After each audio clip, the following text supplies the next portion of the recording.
하시길 소원합니다. 어제는요 24절기 중에 마지막 절기인 대안이었습니다. 24절기는 대안으로 끝맺음을 하고 이제 입춘을 기다리는데요. 계절도 이제 새롭게 시작하는 봄을 기다리고 있습니다. 대안은 큰 추위라는 뜻을 가진 절기지만 사실은 많은 눈이나 비가 오는 절기라고 하네요. 그래서 봄이 오는 것을 준비하는 시간이라고 합니다. 그래서일까요? 어제도 많은 비가 내렸습니다. 창조된 세상, 자연은요 놀랍게도 하나님의 때에 하나님의 창조의 질서 속에서 싹을 틔우고 꽃을 피며 열매를 맺으며 생육하고 번성합니다. 그들 안에 하나님의 꿈, 하나님의 의도, 하나님의 뜻이 담겨져 있기 때문이죠. 그런데요, 오늘날 우리가 살아가는 하나님이 창조하신 세상은 인간의 탐욕스러운 삶의 방식으로 인해서 신음하고 있습니다. 지난 겨울과 봄 그리고 가을 그리고 우리가 모든 그 시절마다 우리는 미세먼지가 가득한 하늘을 보며 울적해졌습니다. 그래서 안타까운 일이지만 아이들한테 하늘을 그려보라고 하면 파란 하늘을 그리기보다 푸른 하늘을 그리기보다 거뭇스러운 하늘을 그리는 그런 아이들의 모습을 우리 영상으로 보게 됐죠. 지금 한국을 뒤덮고 있는 미세먼지는 세계보건기구 WHO의 권고 기준을 3배나 초과하고 있다고 합니다. 석탄을 연료로 하는 화력발전소와 노화된 경유차가 초미세먼지의 주범으로 지목되고 있긴 합니다. 그래서 우리나라도 탄소 중립을 달성하겠다고 선언하며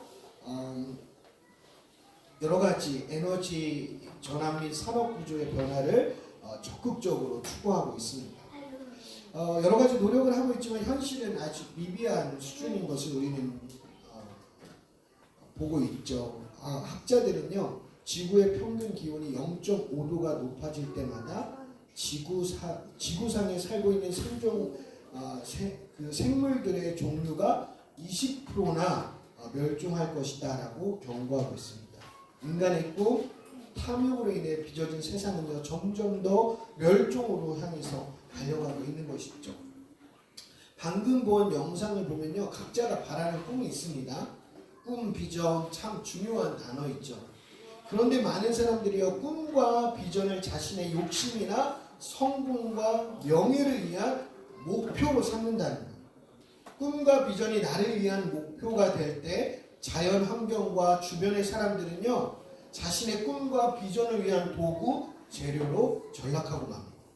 그 결과 자연 환경도 사람들의 관계도 함부로 여기고 빼앗고 파괴하게 되는 것이죠. 모두가 망가지고 무너지는 세상을 살아가게 되는 것입니다. 결국 세상을 창조하신 하나님의 꿈, 아름답고 풍성한 세상을 대할 그 하나님의 말씀을 거역하는 일들이 벌어지고 만 것이죠. 그렇게 우리는 두렵고 떨리는 마음으로 세상과 인간을 창조하신 하나님의 뜻이 어디 있는지를 묻지 않을 수가 없습니다. 오늘 성경은요 세상과 인간에 담긴 하나님의 꿈과 비전에 대해서 이야기하고 있어요. 세상과 인간에 담긴 하나님의 꿈과 비전에 대한 이야기입니다. 우리가 함께 말씀을 통해서 살펴보도록 하겠습니다. 창세기 1장 26절에서부터 28절인데요. 같이 한번 읽어보도록 하겠습니다. 시작. 하나님이 말씀하시기를 우리가 우리의 형상을 따라서 우리의 모양대로 사람을 만들자. 그리고 그가 바다의 고기와 공중의 새와 땅 위에 사는 온갖 들짐승과 땅 위를 기어다니는 모든 들짐승을 다스리게 하자 하시고 하나님이 하나님의 형상대로 사람을 창조하셨으니 곧 하나님의 형상대로 사람을 창조하셨다. 하나님이 그들을 남자와 여자로 창조하셨다. 하나님이 그들에게 복을 베푸셨다. 하나님이 그들에게 말씀하시기를 생육하고 번성하여 땅에 충만하여라. 땅을 정복하여라. 바다의 고기와 공중의 새와 땅 위에서 살아 움직이는 모든 생물을 다스려라 하셨다. 아멘. 성경은요 하나님의 창조 이야기로부터 시작됩니다. 성경의 창조 이야기는 우주나 생명의 기원이나 발생을 설명하기 위한 것이라기보다는 하나님과 그의 백성들 간의 관계가 어떤 관계인지, 그리고 그 관계는 어떻게 시작되었는지를 보여주기 위해서 기록한 것입니다. 특별히 창세기의 이야기는요, 출애굽한 백성들에게 익숙한 이야기인 이집트와 바벨론의 창조 이야기와 정면으로 반박하는 그런 내용이 있었습니다. 이집트와 바벨론의 창조의 신화 속에서 인간은요, 신을 위한 꼭두각시이고 신들의 집에서 허드렛 일을 하는 그런 존재일 뿐이었습니다. 바벨론 신화의 한 장면을 소개해 드릴게요. 바벨론 신화의 최고의 신이라고 불렀던 이 마르두크는요, 신들에게 각각의 역할을 그리고 아울러야 할 그런 지역을 지정해 줍니다. 근데 어느 날 그 신들이 이 마르두크에서 와서 불평을 하는 거예요. 마르두크요, 당신이 우리에게 역할을 주고 영역을 주었지만 우리가 당신을 섬기는 일에게는 너무나 부족합니다. 왜냐하면 당신이 맡긴 일이 너무 많아서입니다. 우리를 위한 어떤 존재가 필요합니다. 우리의 집을 돌보고 청소하고 우리가 먹을 음식을 해줄 그런 존재가 필요합니다 라고 불평을 합니다. 이 말을 들은 마르두크가 고개를 들면서 이런 말을 하죠. 내가 신들의 신으로서 뭘 해야 될지 알겠군. 물과 피를 취해서 작은 꼭두각시를 만들고 인간이라고 불러야겠다. 그러면 신들이 자기 일을 하는 동안 인간은 신들을 섬기고 신들의 집을 돌볼 것이 아니겠느냐, 이렇게 말을 하는 것이죠. 이런 바벨론 신화 이야기는요, 단순한 이야기로 끝나지 않았습니다. 당시에 신의 형상이라 일컬어지던 왕의 절대 권력을 뒷받침해 주기 위한 이야기로 사용되었기 때문이죠.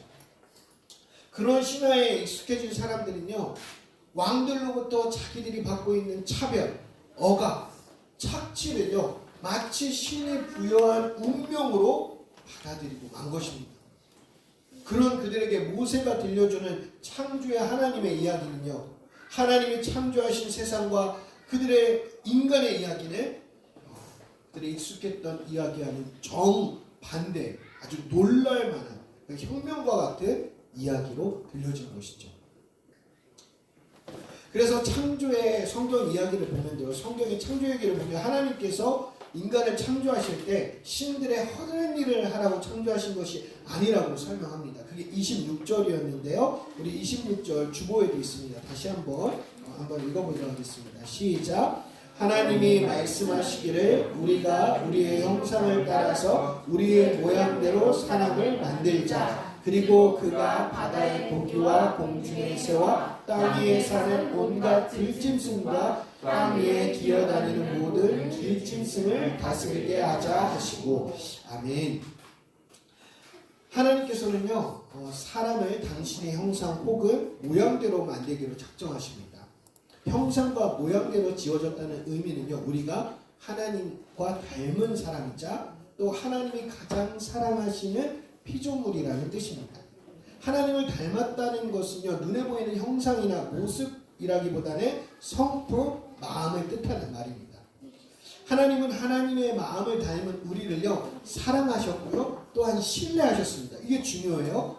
여러분의 부모님께서 여러분을 사랑하시죠? 부모는 자녀를 사랑합니다. 왜냐하면 그 부모의 형상이 그 어떤 마음씀이 우리 자녀들에게 담겨져 있기 때문이죠. 그러니까 사랑할 수밖에 없고 또 좋은 것들을 맡겨주는 것입니다. 마찬가지입니다. 하나님께서도요, 하나님의 형상이 담긴 우리를 사랑하셨고요, 또 우리를 신뢰하셨어요. 그래서 하나님께서 창조하신 아름다운 세상을 우리에게 맡기기를 결정하신 것이죠. 그래서 하나님은요, 형상과 모형을 닮은 우리에게 두 가지를 말씀하시는데요. 28절입니다. 우리가 다시 한번 28절 한번 읽어보겠습니다. 시작. 하나님이 그들에게 복을 베푸셨다. 하나님이 그들에게 말씀하시기를 생육하고 번성하여 땅에 충만하여라. 땅을 정복하여라. 바다의 고기와 공중의 새와 땅 위에 살아 움직이는 모든 생물을 다스려라 하셨다. 아멘. 하나님이 하나님의 형상과 모양을 닮은 인간에게 먼저 생육하고 번성하라 말씀하십니다. 말씀으로 세상을 창조하신 하나님은요, 인간에게도요 스스로 번성할 수 있는 가능성을 주셨습니다. 그래서 아무리 악조건 속에 살아도요, 우리가 살아있는 한 하나님의 가능성을 통해서 우리는 전혀 다른 삶을 살 수 있는 것이 있다는 것이죠. 거칠고 황량한 벌판에 서 있다고 해도, 눈물의 골짜기에 갇혀 있다고 해도 하나님은요 그곳을 생명의 그런 풍성함이 넘치는 곳으로 바꿀 만한 능력을 바로 저와 여러분 가운데 주셨습니다. 그것이 하나님께서 우리에게 주신 그런 명령 중 하나예요. 그리고 두 번째는요, 정복하고 다스려라 입니다. 하나님은 우리를 피조물 가운데 하나로 창조하지 않으셨습니다. 피조물들을 정복하고 다스리는 막중한 책임을 주셨습니다.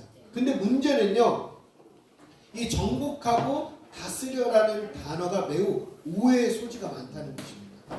그래서 이 구절은 인간이 자연을 자기 욕망에 따라서 마음대로 처분해야 된다라는 말뜻이 아닙니다. 하나님 뜻 안에서, 잘 들어보세요. 하나님 뜻 안에서 아끼고 가꾸고 손질해서 잘 보존하라는 뜻으로 말씀하셨습니다. 그런데요, 인간은요 하나님의 이 말씀에 담긴 뜻을 모른 채 자연을 자신들을 위한 도구로만 이해했습니다. 그래서 18세기, 19세기에 영국을 중심으로 일어난 산업혁명을 보면요, 무자비한 그런 환경 파괴가 일어났습니다. 또 동시에 미국 서부에서 일어난 서부 개척 사건들은요, 그 영국인들이 이주한 많은 그런 유럽인들이 원주민들을 무차별적으로 파괴하고 침략하는 그런 끔찍한 일들을 자행합니다. 근데 이런 일들을 벌이면서도요, 그 사람들이 어떤 말을 하냐면 이렇게 말하죠. 우리는 이렇게 해도 괜찮아. 하나님이 우리에게 생육하고 번성하고 정복하고 다스리라고 말씀하셨어 라고 이야기를 한 것입니다. 하나님의 뜻과는 전혀 상관없이 그 말씀만 가지고 자기의 그런 욕심을 이룬 것입니다. 오직 자신의 욕심과 욕망과 번성과 부유를 위해서 하나님의 말씀의 한 부분을 이용한 것이죠. 그 결과 세상은 엄청난 발전을 이뤘지만 자연 파괴와 환경오염으로 온 세상은 신음하게 되었습니다. 창세기가 말하고 있는 생육과 번성, 그리고 정복과 다스림은요, 인간이 생육하고 번성하기 위해서 자연을 함부로 해도 된다라는 하나님의 말씀이 아닌 것입니다. 성경은요 분명하게 하나님이 창조하신 세계는 인간의 욕망을 이루는 데 필요한 도구가 아니라 하나님의 숨결이 담겨있는 작품이라고 가르쳐주고 있습니다. 창조 세계는요 하나님의 숨결이 담겨져 있는 아주 소중한 것입니다. 하나님은 하나님의 숨결이 담겨있는 창조 세계를 하나님의 형상과 모양이 담긴 우리에게 맡기신 것이죠. 우리는 하나님으로부터 하나님의 창조 세계를 가꾸고 보살피라는 책임을 부여받은 청직입니다. 청직이란 주인이 맡긴 것들을 주인의 뜻대로 관리하는 사람을 말합니다. 우리 자녀 세대들이 이해하기 쉽게 요셉이나 다니엘을 떠올리면 청지기는 이런 역할이구나 라는 것을 볼 수 있습니다. 그리고 최고의 청지기는 예수님이라고 할 수 있습니다. 하나님이 나에게 주신 자연과 환경, 이 세상의 모든 영역을 소중히 아끼고 보살피는 것이죠. 이러한 의식을 가지고 행동하는 것을 청지기 의식이라고 합니다. 청지기 의식을 가지고 자신에게 맡겨진 일과 상황을 하나님의 뜻 안에서 정복하고 다스리며 어떤 일이 벌어질까요? 생육하고 번성하고 그런 풍성한 생명의 은혜를 누리게 됩니다. 그래서 청지기, 선한 청지기가 있는 곳은 언제나 풍성하고 안전하고 편안하며 기쁨과 소망이 가득한 곳으로 하나님 보시기에 좋았더라 라고 할 수 있는 곳이 되는 것이죠. 우리가 살아가는 세상에는요 바뀌어야 할 영역이 너무나 많습니다. 가정, 학교, 학원, 교회, 정치, 경제, 사회, 문화 등 다양한 영역에서 선정적이고 문란하고 파괴적이며 폭력적인 창조의 질서와 어긋난 모습들을 많이 발견하게 됩니다. 우리는 하나님으로부터 일을 맡은 청직이라는 것을 잊지 말아야 합니다. 우리의 사명은요, 그랬던 세상의 영역을 하나님 보시기에 선한 것으로 바꾸는 일에 열심을 내는 것입니다. 잘못된 문화를 고치고 어긋난 관계들을 선하게 회복하는 일에 쓰임을 받는 청지기가 되는 것임을 저와 여러분은 잊지 말아야 될 것입니다. 말씀을 맺겠습니다. 저와 여러분은요, 하나님이 이 세상을 향해 파견 보내신 하나님의 청지기입니다. 그 누구도 아닌 하나님의 형상과 모양이 담긴 우리만이 하나님이 창조된 세상을 아름답게 가꿔갈 수 있습니다. 우리에게 맡기신 일을 통해 하나님이 세상을 어떻게 회복하시기를 원하시는지 생각하고 최선을 다해서 그 일을 감당해야 합니다. 하나님의 형상과 모양을 닮은 우리는요, 세상을 바램같이 창조의 질서로 다스리는 사람이 되어야 하는 것이죠. 예수님 우리에게 하나님의 형상과 모양을 닮은 삶이 무엇인지를 분명히 가르쳐 주시는데요. 같이 한번 요한복음 17장 2절을 읽어보겠습니다. 시작. 아버지께서는 아들에게 모든 사람을 다스리는 권세를 주셨습니다. 그것은 아들로 하여금 아버지께서 그에게 주신 모든 사람에게 영생을 주게 하는 것입니다. 아멘. 다스리는 권세가 영생과 관련이 있습니다. 영원한 생명, 풍성한 삶, 구원받는 삶입니다. 하나님 나라의 회복인 것이죠. 하나님의 형상으로 지음받은 인간들이 할 일, 다스림은요, 생명을 풍성하게 하는 일임을 우리 말씀을 통해서 분명히 깨닫습니다. 우리가 그렇게 살아갈 때 이 세상은요, 참 좋은 세상이 될 수 있습니다. 안타깝게도 우리가 살아가는 세상은 이곳저곳에서 탄식의 소리가 들립니다. 눈물을 흘리고 고통스러워하고 죽어가는 소리가 들리죠. 지금이야말로 우리가 믿는 이들이 하나님의 형상을 회복해야 합니다. 우리 오늘 지난주에 마음의 기도를 보면서 한 기도문에 이런 내용이 있었어요. 최근에 번아웃이 왔습니다. 그리고 몇날 며칠을 우울증 때문에 몇날 며칠을 눈물을 흘렸다고 그렇게 기록하죠. 그런데요, 이 이야기를 쓴 사람이 이 자리에 없기 때문에 좀 말씀드립니다. 초등학교 5학년 학생. 우리가 살아가는 세상이 정말 놀랍게도 가까운 사람일수록 또 아무렇지 않은 사람일수록 이렇게 눈물을 흘리고 있다는 거죠. 이제야말로 정말 창조의 사람, 청지기의 사람, 우리가 회복해야 됩니다. 하나님의 형상다움을 삶을 회복해야 하는 것이죠. 바라기는 하나님 보시기에 좋은 세상을 향해 한 걸음씩 나아가며 애쓸 때 우리의 삶도, 우리의 가정도, 우리의 교회도 아름다워지고 새로워질 것입니다. 우리에게 주어진 세상, 환경, 가정, 교회, 직장, 관계 속에서 아끼고 소중히 여기고 함부로 대하지 않는 그 길 걷는 우리와 주님께서 함께 해주실 것입니다. 그러니 세상 가운데 정복당하고 다스림을 받는 자가 아니라 누군가를 정복하고 다스리려는 그런 폭력적인 삶이 아니라 하나님의 창조의 질서에 따라 맡겨지는 말씀을 따라 청직의 삶을 살아가며 생육하고 번성하는 복을 누리는 저와 여러분, 그리고 은교리 다음의 공동체 되기를 예수님